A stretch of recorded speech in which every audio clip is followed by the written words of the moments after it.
Let's practice the sounds. SH. So now let's practice the SH sound. SH is sh, sh. We heard the sound in words like show, shoes, shop, and many words you learned before. Let's practice them. Show, show. In Korean, same. Show.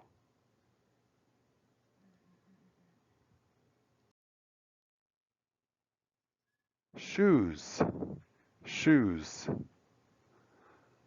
If you have one shoe, it will be shoe plus z for two shoes. Shoes or one shoe.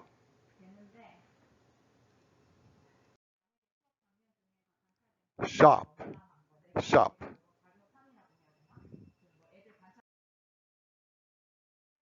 Okay, now let's check the sounds for the lesson words. Should, should. You should do your homework.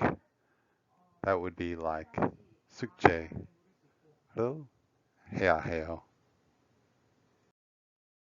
Brush, brush. You should brush your teeth. You should brush your teeth. Now let's look at a few more words you learned last year. Sheep, sheep. Shell, shell. Ship, ship. Shrimp, shrimp. English, English. Fish, fish. Great job!